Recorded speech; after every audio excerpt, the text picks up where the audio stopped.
सुबह कंघी करते हुए बाल जिस तरह पतझड़ की तरह गिरते हैं, इसके कर्ब का अंदाज़ा सिर्फ वही लोग लगा सकते हैं जो इस सानेह अजीम से गुजरते हैं। एक हकीम साहब का तेल इस्तेमाल करने के बाद सूरत हाल ये है कि हर दफ़ा कंघी करते हुए ये एहसास होता है कि ये शायद ज़िंदगी की आखिरी कंघी है।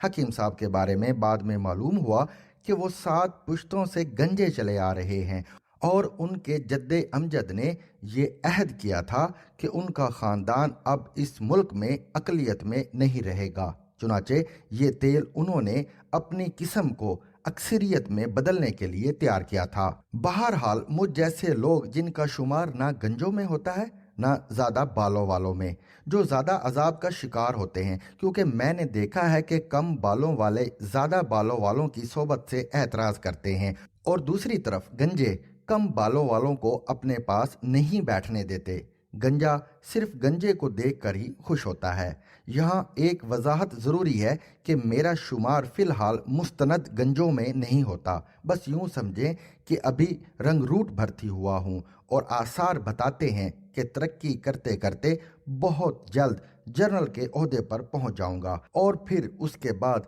गलियाँ हो जन सुंजियाँ ते विच मिर्ज़ा यार फिरे वाली सूरत हाल पैदा हो जाएगी।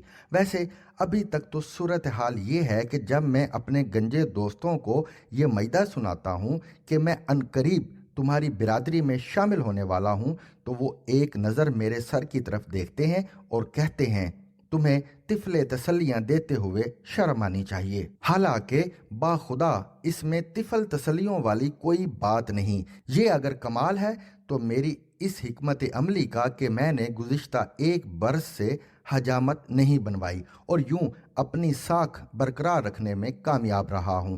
अब अगर मुझसे दिल की बात पूछें तो मुझे ज़ाती तौर पर फारगुल बाल लोग अच्छे लगते हैं, बल्कि बसा औकात तो उन पर बाकायदा रश्क आता है और यूं दिल में ये ख्वाहिश भी पैदा होती है कि अगर मुकद्दरों में गंजे होना लिखा ही है तो फिर ऐसे गंजे हों कि सर के इर्द गिर्द सिर्फ शोशा के लिए बालों की झालर सी रह जाए।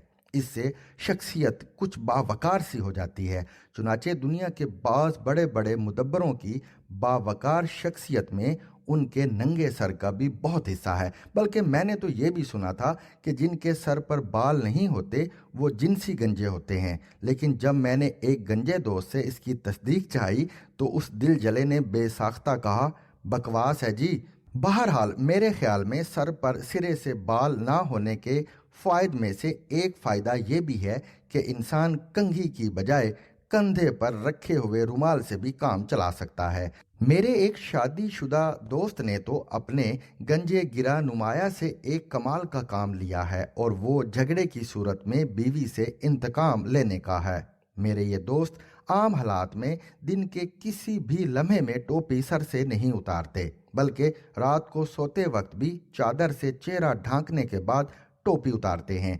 लेकिन जिस रोज़ बीवी से उनका झगड़ा हो जाए उस रोज़ उसे अजियत देने के लिए टोपी सर से उतार कर बार बार उसके सामने से गुजरते हैं। ताहम इतने फ़वाइद के बावजूद गंजा होने से डर महज इसलिए लगता है कि सर पर मौजूद एक आध लट के नाज नखरे बहुत उठाना पड़ते हैं। इसे पता नहीं कहाँ कहाँ से घेर घार कर सर के अगले हिस्से की तरफ लाना पड़ता है, लेकिन इसकी हैसियत रेत पर बने हुए घरौंदे से ज़्यादा नहीं होती और हवा का एक झोंका उसे वापस अपनी जगह पर ले आता है। शायद यही वजह है कि मेरे एक अजीज को ये शेर सख्त नापसंद है। तुंदी ये बादे मुखालिफ से ना घबरा ए उकाब, ये तो चलती है तुझे ऊंचा उड़ाने के लिए।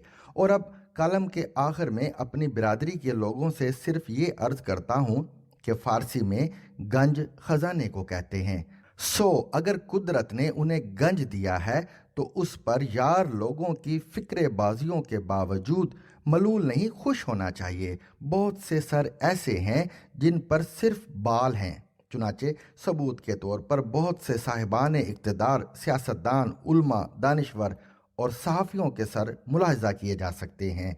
अगर उन सरों में कुछ होता तो मुल्क इस हाल को कभी ना पहुंचता। लिहाजा अगर कोई साहिब किसी गंजे भाई की दिल आज़ारी की कोशिश करें तो उन्हें शर्मिंदा होने की बजाय مخاطب سے ایک فرمائش کرنی چاہیے اور وہ فرمائش اس شعر کی صورت میں ہو: آپ دستار اتاریں تو کوئی فیصلہ ہو، لوگ کہتے ہیں کہ سر ہوتے ہیں دستاروں میں۔ To watch and listen to more informative videos and Urdu, English columns, subscribe to our YouTube channel. Zigzag News explores literature.